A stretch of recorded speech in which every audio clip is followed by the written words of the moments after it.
கர்த்தராகிய இயேசு கிறிஸ்துவின் நாமத்தினாலே மகிமை டிவி நேயர்களே உங்களை அன்போடு கூட வாழ்த்துகிறேன். இந்த காருண்ய நேர நிகழ்ச்சி மூலமாக கர்த்தருடைய வார்த்தை சொல்லும்படியாக தேவன் எனக்கு பாராட்டின சிலாக்கியத்திற்காக தேவனை ஸ்தோத்தரிக்கிறேன். ஒவ்வொரு வாரமும் இந்த நிகழ்ச்சி மூலமாக நீங்கள் ஆசீர்வதிக்கப்பட்டு கொண்டு வருகிறீர்கள். இந்த நாட்கள் நம்முடைய கிறிஸ்தவ உலகத்திற்கு ஒரு விசேஷித்த காலம், லெந்து காலம் என்று சொல்லக்கூடிய விசேஷித்த காலமா இருக்கிறபடினாலே இந்த நாட்கள் அதிகமாய் ஆண்டவருடைய பிரசன்னத்தை உணரவும், ஆண்டவரை தேடவும், அவரிடத்திலிருந்து கற்றுக்கொள்ளவும், அவரை போல் மறுரூபம் அடையவும், அவரை அதிகமாய் தியானிக்கிற காலமா இருக்கிறது. ஆகவே இந்த லெந்து நாட்களிலே, இந்த காலங்களிலே சில மெய்யான விஷயங்களை குறித்து நாம் ஒவ்வொரு வாரமும் இந்த நிகழ்ச்சி மூலமாக நாம் தியானிக்கலாம் என்று சொல்லி கர்த்தருக்குள்ளே விசுவாசிக்கிறேன். மெய்யான விஷயங்கள், மெய்யான காரியங்கள், ஒவ்வொரு வாரமும் ஒரு மெய்யான காரியத்தை குறித்து நாம் தியானிக்க போகிறோம். இந்த முதல் வாரத்திலே நாம் தியானிக்கும்படியாக கர்த்தர் நமக்கு கொடுத்திருக்கிற வார்த்தை மெய்யான தேவன் என்பதாகும். மெய்யான தேவன். இதற்கு ஆதாரமாக நாம் எடுத்து வாசிக்க வேண்டிய வசனம் எரேமியா தீர்க்க தரிசன புஸ்தகம் 10வது அதிகாரம் 10வது வசனம். எரேமியா 10:10. கர்த்தரோ மெய்யான தெய்வம், அவர் ஜீவனுள்ள தேவன், நித்திய ராஜா. அவருடைய கோபத்தினால் பூமி அதிரும், அவருடைய உக்கிரத்தை ஜாதிகள் சகிக்க மாட்டார்கள். இந்த வசனத்தை கவனிங்க. கர்த்தரோ மெய்யான தெய்வம் என்று சொல்லி எழுதப்பட்டிருக்கிறது. அவர் கர்த்தராகிய தேவனை குறித்து வேதம் சொல்லுகிற ஒரு வார்த்தை, அவர் மெய்யான தெய்வம். Is a true God. True God அப்படிங்கிற வார்த்தை தான் நம்ம இந்த நாள்ல தியானிக்க போகிறோம். ஆதியிலே, ஆதியாகமம் 1வது அதிகாரத்துல நம்ம வாசிக்கும் போது, ஆதியிலே தேவன் வானத்தையும் பூமியும் சிருஷ்டித்தார். ஆதியிலே தேவன் தான் வானத்தையும் பூமியும் சிருஷ்டிக்கிறார். அவர் ஒவ்வொரு நாளும் ஒவ்வொன்றாக சிருஷ்டித்து 6 நாளைக்குள்ளே வானத்தையும் பூமியும் அவைகளில் உள்ள சர்வ சேனையும் சிருஷ்டித்து மனிதனையும் கடைசியாக உருவாக்கி தம்முடைய ஜீவ சுவாசத்தை கொடுத்து, தம்முடைய சாயலாக தம்முடைய ரூபத்தின்படி மனுஷனை உருவாக்கி அவனுக்குள்ளே தம்முடைய ஜீவ சுவாசத்தை கொடுத்து 7ஆம் நாளிலே ஓய்ந்திருந்தார் என்று சொல்லப்பட்டிருக்கிறது. ஆதியிலே தேவன் சிருஷ்டிக்கிற தேவனாய் வெளிப்படுகிறார். வானத்தையும் பூமியும் சிருஷ்டித்த தேவன். மெய்யான தெய்வம் என்று சொல்லப்படும் போது, அப்போ பூமியிலே அவர் செய்கிற கிரியைகளை கொஞ்சம் நம்ம பார்க்கலாம். இதே எரேமியா 10வது அதிகாரத்துல வானத்தையும் பூமியையும் உண்டாக்கின தெய்வத்தை நான் சொன்னேன் ஆதியாகமம் 1:1 இப்போ இந்த எரேமியா 10:11 வசனத்துல நம்ம வாசிக்கலாம். வானத்தையும் பூமியும் உண்டாக்காத தெய்வங்கள் பூமியிலும் இந்த வானத்தின் கீழும் என்று எழுதப்பட்டிருக்கிறது.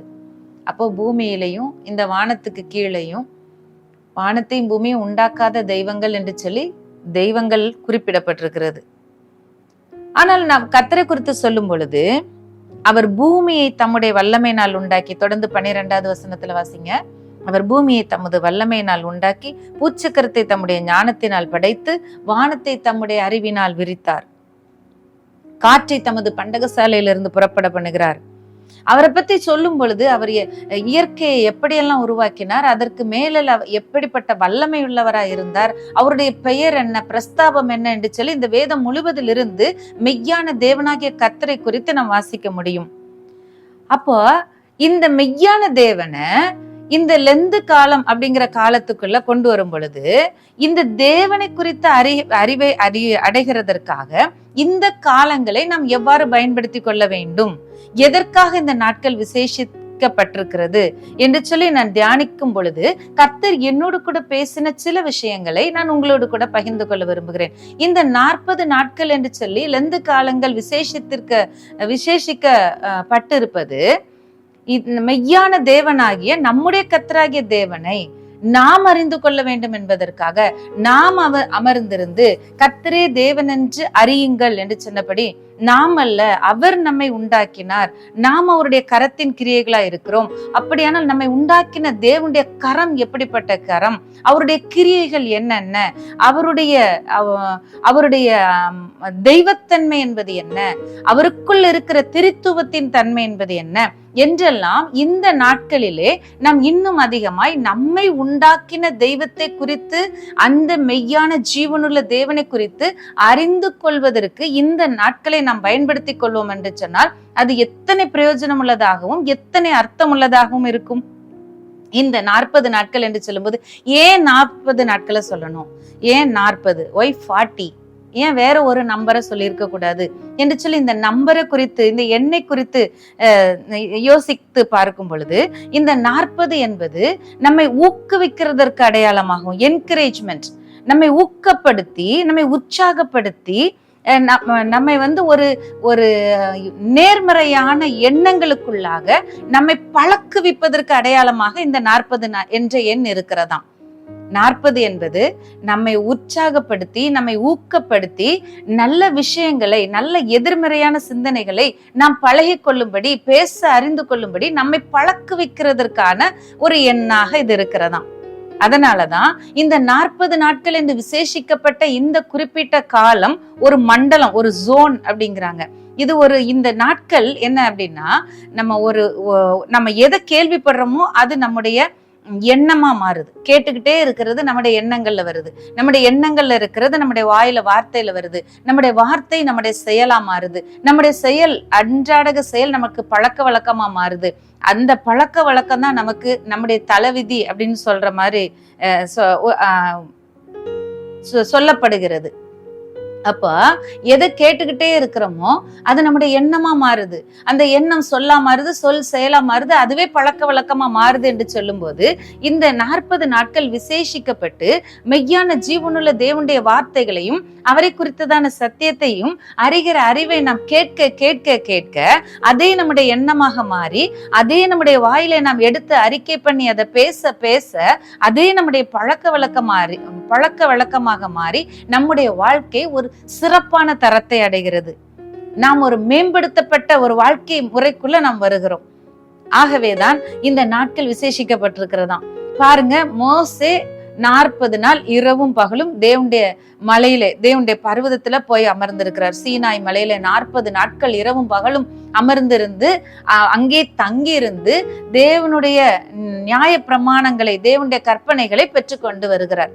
அப்போ அடுத்த ஜெனரேஷனுக்கு சொல்ல வேண்டிய ஆலோசனைகளும், தேவன் மனுஷனுக்கு பேசி சொல்ல வேண்டிய வார்த்தைகளும் அந்த 40 நாள் அவர் அங்கே காத்திருக்கிறதுல ஒரு புதிய கொள்கைக்குள்ளாக, ஒரு பிரமாணத்திற்குள்ளாக ஜனங்களை வழி நடத்துகிறது.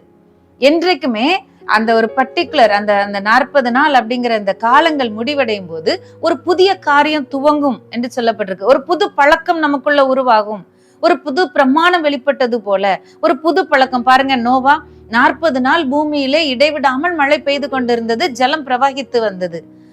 அந்த 40 நாள் மழை அப்படின்னு சொல்லப்பட்டிருக்கிறது. அதற்கு அப்புறம் ஒரு புது சந்ததி தோன்றுகிறது, ஒரு புது ஜெனரேஷன் எழும்புது. அப்போ அந்த 40 நாள் அல்லது 40 அப்படிங்கிறது அடுத்த கட்டம், ஒரு புது எல்லைக்குள்ளாக, ஒரு புதிய அத்தியாயத்திற்குள்ளாக நம்மை அழைத்து செல்கிறதா இருக்கிறது.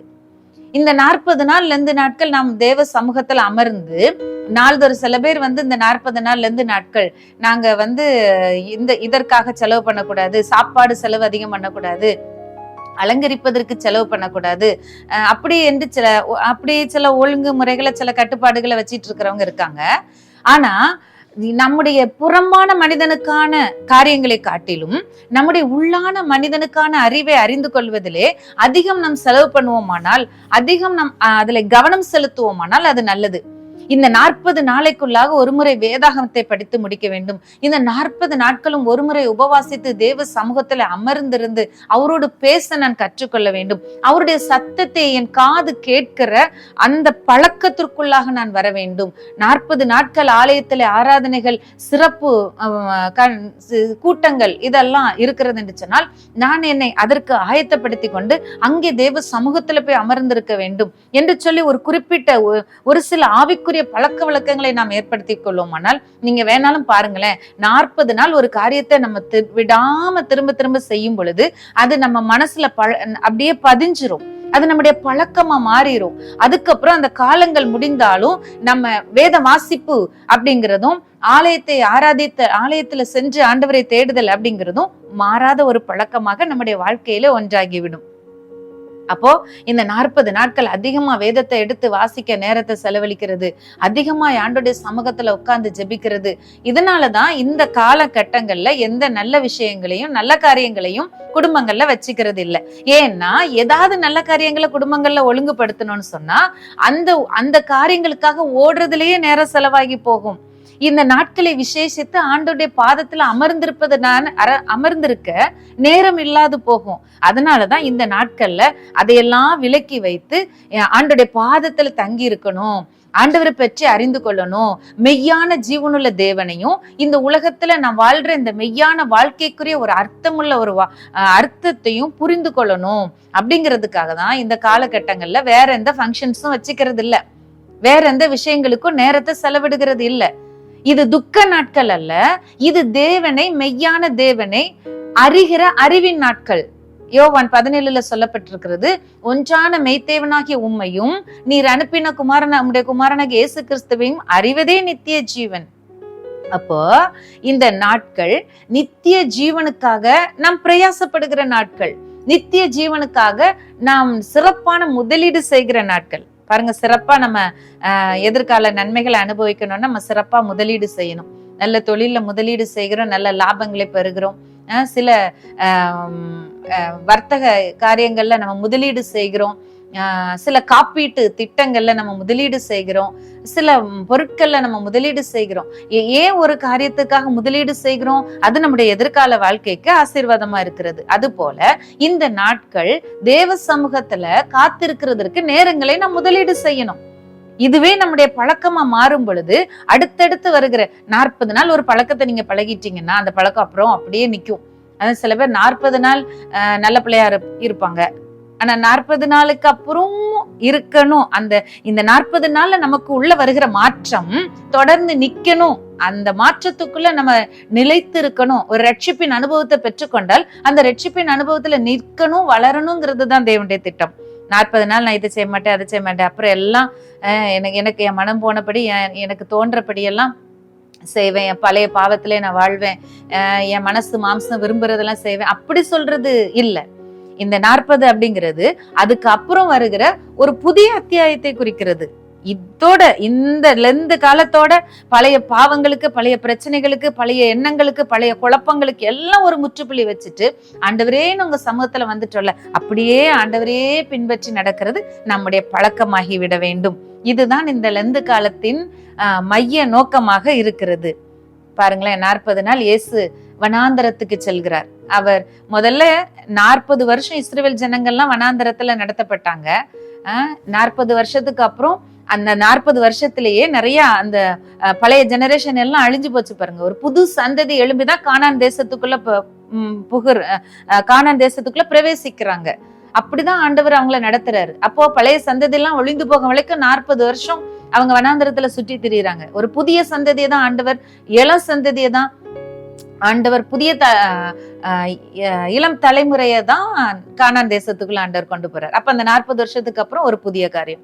அதே மாதிரி இயேசு கிறிஸ்து 40 நாட்கள் வனாந்தரத்திலே அவர் ஆவியானவராலே அங்க கொண்டு போகப்பட்டார். அவர் அதற்கு முன்பதாக அவர் ஞான ஸ்நானம் பெற்று ஜலத்திலிருந்து கரையேறுகிறார். வானம் அவருக்கு திறக்கப்படுகிறது. பிதாவானவர் தன்னுடைய சத்தத்தை முழங்க பண்ணுகிறார். இவர் என்னுடைய நேசகுமாரன், இவரில் பிரியமாயிருக்கிறேன், இவருக்கு செவி கொடுங்கள் என்று சொல்லி வானத்திலிருந்து சத்தம் உண்டாகிறது. பரிசுத்த ஆவியானவர் யாருக்கும் அத புலப்படாத காரணங்கள்னால அவர் ஒரு புறாவை போல் ஒரு ரூபம் கொண்டு, ஒரு கபடற்ற புறா அப்படிங்கிற ஒரு அடையாளப்படுத்துவதற்காக அவர் இயேசு கிறிஸ்துவின் மேல் வந்து இறங்குறதை காணும்படி செய்கிறார். இப்படி அவர் ஜலத்திலிருந்து கரையேறின பின்பு அவர் ஆவியானவராலே வனாந்திரத்துக்கு நடத்தப்படுகிறார். 40 நாட்கள் அவர் உபவாசித்து அங்க இருக்கிறார், வனாந்திரத்துல இருக்கிறார். அப்போ அதற்கு அப்புறம்தான் அவர் சோதனைக்குள்ள பிரவேசிக்க வேண்டியதாகுது. சோதனைக்காரன் வருகிறான்.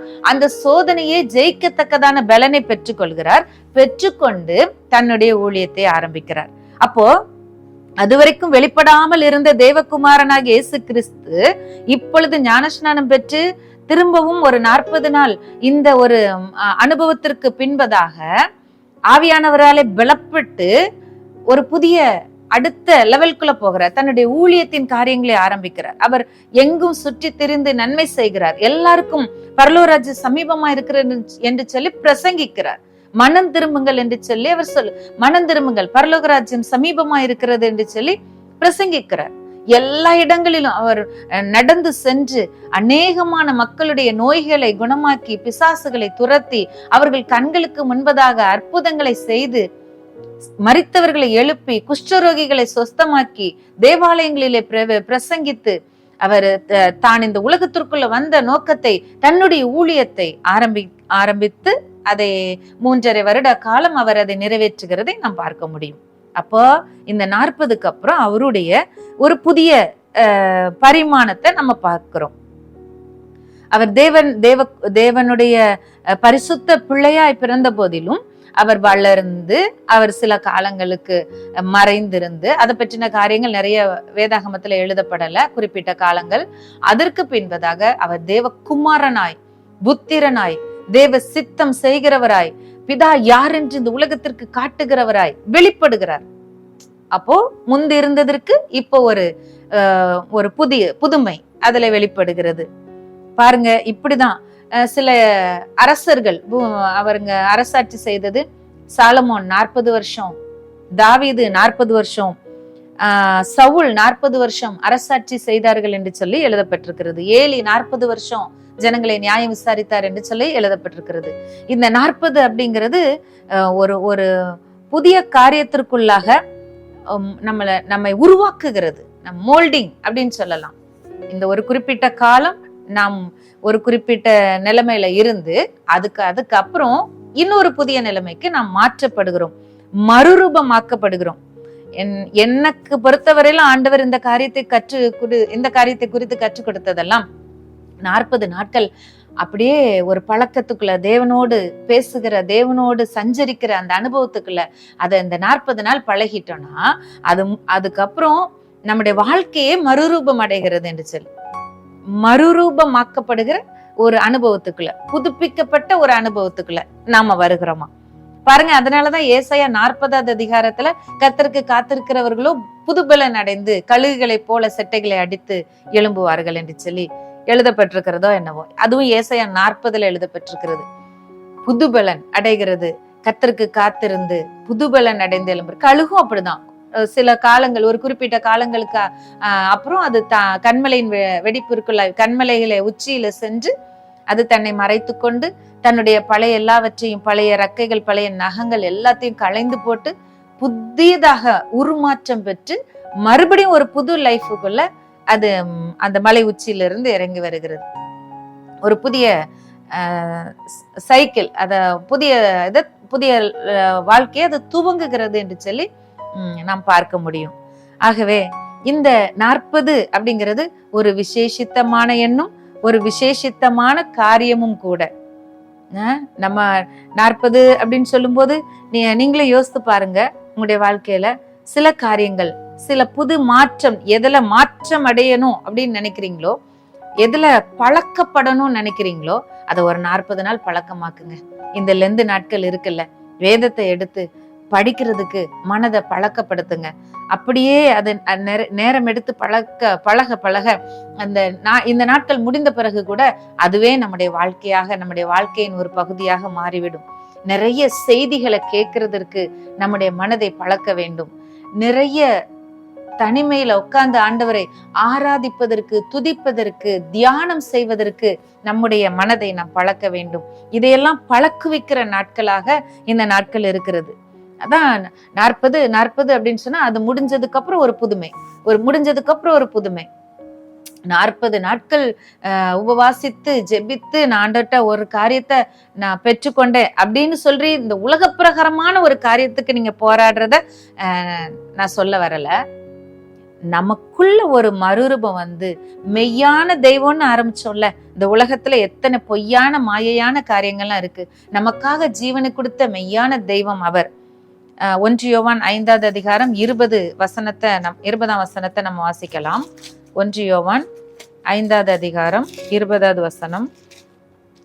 அன்றியும் நாம் சத்தியம் உள்ளவரை அறிந்து கொள்வதற்கு தேவனுடைய குமாரன் வந்து நமக்கு புத்தியை தந்திருக்கிறார் என்று அறிவோம்.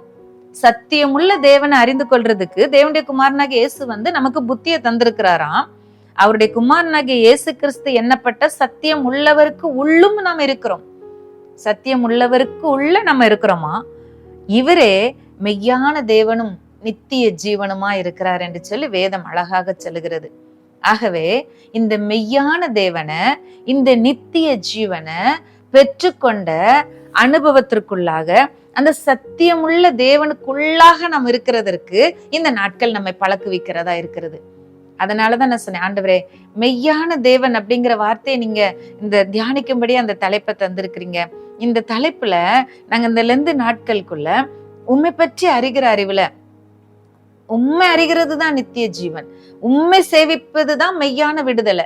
இந்த உலகத்துல நம்ம விடுதலைன்னு சொல்லிக்கிட்டு, நான் ஃப்ரீயா இருக்கேன்னு சொல்லிக்கிட்டு வேண்டாத சிற்றின்பங்கள்ல சிக்கி விட்டோம்னு சொன்னா அது உண்மையான விடுதலை கிடையாது. அது உண்மையான ஜெயம் கிடையாது. நம்முடைய வாழ்க்கையை அது ஒரு கட்டத்திலே, ஒரு நாளிலே அது தோல்வியில கொண்டு போய் நிறுத்தும். ஆனால் சத்தியம் உள்ளவராகிய தேவனை, மெய்யான தேவனை அறிந்து கொள்வதற்கும், அவரை பற்றின ரகசியங்களை தெரிந்து கொள்றதுக்கும், அவரை மனதை செலுத்தும்படியாக சத்தியம் உள்ள தேவனுக்குள்ள நாம் இருக்கிறோம் என்று சொல்லி எழுதப்பட்டிருக்கிறதே. அப்படியானால் அவர் சத்தியம் உள்ளவரா இருந்தா அந்த தேவனுக்குள்ள இருக்கிற நாமும் சத்தியம் உள்ளவர்களா தானே இருக்கணும். வேதம் நம்முடைய இருதயத்துல இருக்கணும், வேதம் நம்முடைய வாயில இருக்கணும், வேதம் நம்முடைய வாழ்க்கையில இருக்கணுமே. அப்படி நாம் ஒவ்வொருவரும் வாழ்கிற பட்சத்திலே இந்த உலகமே, இந்த பூமியே பரலோகமாகத்தானே வாழ முடியும். இந்த உலகமே, இந்த பூமியே தேவனுடைய ராஜ்யமாக மாறிவிடுமே. அப்படிப்பட்ட ஒரு நோக்கத்தோட, அப்படிப்பட்ட ஒரு அழைப்போட தான் தேவன் இந்த குறிப்பிட்ட காலங்களை விசேஷித்து நமக்கு தந்திருக்கிறார். இந்த நாட்களை நாம் பயன்படுத்தி கொள்ளும்படியா நமக்கு பரிசாக கொடுக்கப்பட்ட ஒவ்வொரு வருஷமும் இந்த காலங்கள் நமக்கு பரிசாக கொடுக்கப்படுகிறது. தேவன் கொடுத்த தவணையின் காலம், இது தபசு நாட்கள்னு சொல்லுவாங்க. இந்த நாட்களை விசேஷித்து கொண்டவர்களாக, ஒருவேளை உலக பிரகாரமான ஏதோ ஒரு தேவைக்காக நான் இத்தனை நாள் போராடுறேன், இதற்காக தான் அழுகிறேன், இதற்காக தான் நான் ஜெபிக்கிறேன், இதற்காகத்தான் நான் உபவாசிக்கிறேன் அப்படிங்கிற காரியம் இல்லாதபடிக்கு நம்முடைய நித்தியத்திற்குரிய காரியமாக, நான் சத்தியம் உள்ளவராகி அவருக்குள் நாம் இருக்கிறோம்னா என்ன, அந்த சத்தியமாவது என்ன, அந்த சத்தியத்திற்குள் நான் இருப்பது என்பது என்ன, இந்த தேவனுடைய அன்பின் நீளம் அகலம் ஆழம் என்ன, இப்படிப்பட்ட ரகசியங்களை அறிந்து கொள்வதற்காக நாம் உபவாசிப்பதும் இந்த நாட்களை நாம் பயன்படுத்தி கொள்வதும் மிகவும் விசேஷித்ததா இருக்கும். எனக்கு தெரிஞ்ச ஒரு ஊழியக்காரங்க சொல்லுவாங்க, இன்னைக்கு மத்தேயுக்கு உபவாசம், நாளைக்கு மார்க்கு உபவாசம், அடுத்த நாள் லூக்கா உபவாசம். அப்படின்னா என்ன அர்த்தம்? இந்த மத்தேயு மூலமா ஆண்டவர் எனக்கு என்ன கற்றுக் கொடுக்கிறாருன்னு சொல்லி அதை அறிந்து கொள்வதற்காக நான் ஒரு நாள் உபவாசம் இருந்து ஜெபிக்க போகிறேன். மார்க்கு மூலமாக ஆண்டவர் எனக்கு என்ன போதிக்கிறார், எபேசு திருச்சபைக்கு பவுல் எழுதின நிமித்தமாக இன்றைக்கு என்னோடு கூட என்ன பேசுகிறார் என்று சொல்லி ஒவ்வொரு வேதாகமத்தில் உள்ள ஒவ்வொரு புத்தகத்திலிருந்தும் எனக்கு என்ன சொல்லப்பட்டிருக்கிறது, தேவனை குறித்து என்ன சொல்லப்பட்டிருக்கிறது, என்னை குறித்து என்ன சொல்லப்பட்டிருக்கிறது, என் எதிராளியாகிய பிசாசை குறித்து என்ன சொல்லப்பட்டிருக்கிறது, இந்த உலக வாழ்க்கை குறித்து என்ன சொல்லப்பட்டிருக்கிறது, நித்திய வாழ்க்கை குறித்து என்ன சொல்லப்பட்டிருக்கிறது என்று சொல்லி நான் அறிந்து கொள்வதற்காக இந்த நாட்களை விசேஷித்துக் கொள்ள போகிறேன். இந்த நாட்களில் அதில் கவனம் செலுத்த போகிறேன். அதற்காக நான் உபவாசித்து ஜெபிக்க போகிறேன் என்று சொல்லி நாம் அதில் கவனம் செலுத்துவோமானால் நான் நிச்சயமாக மறுரூபம் அடைவோம். இந்த நாட்கள் நம்மை மறுரூபப்படுத்துகிற நாட்கள். இந்த நாட்கள் நம்மை ஒரு குறிப்பிட்ட ஒரு நேர்மறையான பழக்கத்திற்குள்ளாக நம்மை பயிற்றுவிக்கிற நாட்கள். ஆண்டவருக்கு ஸ்தோத்திரம் உண்டாவதாக. ஜெபத்திலும் ஐக்கியத்திலும் கூடி இருக்கும்படி, நாம் வளரும்படி நாம் போதிக்கப்படுகிற நாட்கள். துதி செலுத்தி அவருடைய மகிமையை நாம் பாடி ஆராதிக்கும்படி விசேஷப்படுத்த வேண்டிய நாட்கள். கர்த்தர் இப்படிப்பட்ட நாட்களை நமக்கு கிருபையாய் தந்திருக்கிறார் அல்லவா? இப்படிப்பட்ட நாட்கள்ல நாங்க ஒரு சிலரா ஃப்ரெண்ட்ஸா கூடி இந்த நாட்கள்ல வேதாகமத்தை முழுவதும் வாசித்து முடிக்கணும்னு சொல்லிட்டு ஆதியாகமத்தில இருந்து வெளிப்படுத்தல் வரைக்கும் இந்த லெந்து நாட்களுக்குள்ளாக வேதத்தை வாசிக்கணும் என்று சொல்லி முழுவதும் அதில் கவனத்தை செலுத்துகிறது உண்டு. இன்றைக்கும் அநேகர் எனக்கு தெரிந்த சகோதரிகள் இந்த காரியத்தை, இந்த வேத வாசிப்பை இந்த நாட்களிலே செய்கிறார்கள், பொருத்தனையோடு செய்கிறார்கள். தேவனை நான் அறியணும், இன்னும் அவருடைய சமூகத்துல அதிக நேரம் செலவழிக்கணும், இந்த ஒரு தாகத்தோடு, இந்த ஒரு வாஞ்சியோடு நேரம் செலவழிக்கிறார். ஏனென்றால் இந்த வார்த்தை ஜீவனுள்ள வார்த்தை, இது மெய்யான தேவனுடைய வார்த்தை. ஆகவே மெய்யான தேவன் என்று சொல்லும் போது இந்த வேதாகமத்துல எழுதப்பட்டிருக்கிற வார்த்தை மெய்யான தேவனுடைய வார்த்தையா இருக்கிறபடினாலே வார்த்தைக்கு முக்கியத்துவம் கொடுப்பதும் நமக்கு அவசியமானதா இருக்கிறது.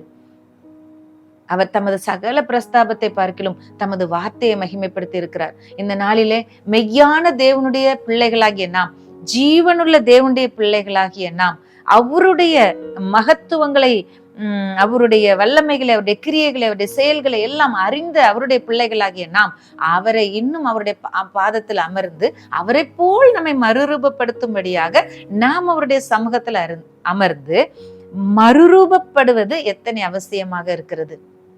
இந்த நாட்கள் விசேஷித்த நாட்கள்.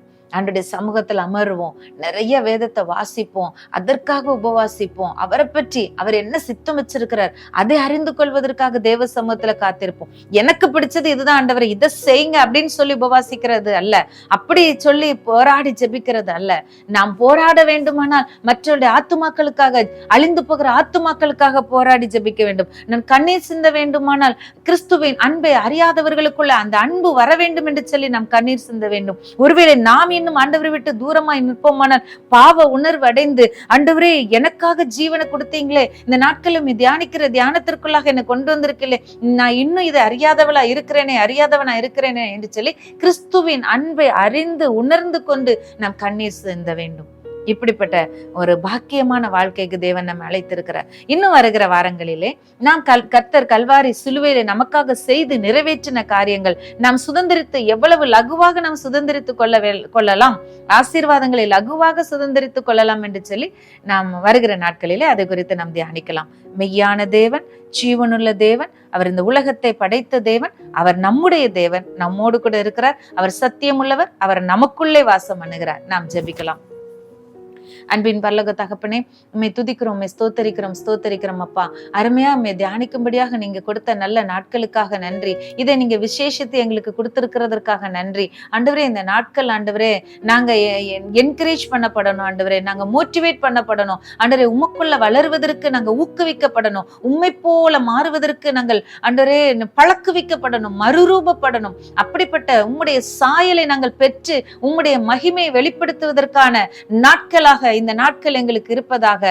இந்த ஒருவனும் கெட்டு போவது உம்முடைய சித்தம் அல்ல ஆண்டவரே. உம்முடைய சாயலை விட்டு உம்மை மறந்து ஆண்டவரே வாழ்கிற ஒரு வாழ்க்கையில இருக்கிற உம்முடைய பிள்ளைகள் யாராயிருந்தாலும் இந்த வார்த்தையை கேட்டுக்கொண்டு இருக்கும் பொழுதே அவர்களை உமக்குள்ளாக நீர் கொண்டு வருவீராக, அவர்களை திருப்புவீராக. உம்முடைய கல்வாரி அன்பு அவர்களை இழுத்துக் கொள்வதாக. ஆண்டவரே உமக்கு ஸ்தோத்திரம் அப்பா, ஸ்தோத்திரம் அப்பா. உலகமெங்கிலும் ஆண்டவரே இந்த நாட்கள் உம்முடைய பாதத்திலே காத்திருந்து தேவ பிள்ளைகள் உம்மோடு உறவாடுகிற ஆண்டவரே நாட்களாய் விசேஷித்திருப்பதனாலே அப்பா உமக்கு ஸ்தோத்திரம். நாங்களும் ஆண்டவரே மறுரூபத்தின் மகிமையை பெற்றுக்கொள்ள ஆண்டவரே கிறிஸ்தவ வாழ்க்கையின் வெற்றியுள்ள பாதையில நாங்கள் ஓட கர்த்தர் கிருபை செய்வீராக. நம்முடைய கரத்திலே தாழ்த்துகிறோம். மகிமைப்படுங்க, வழி நடத்துங்க. இயேசுவின் நாமத்தில் ஜெபிக்கிறோம் நல்ல பிதாவே, ஆமென்.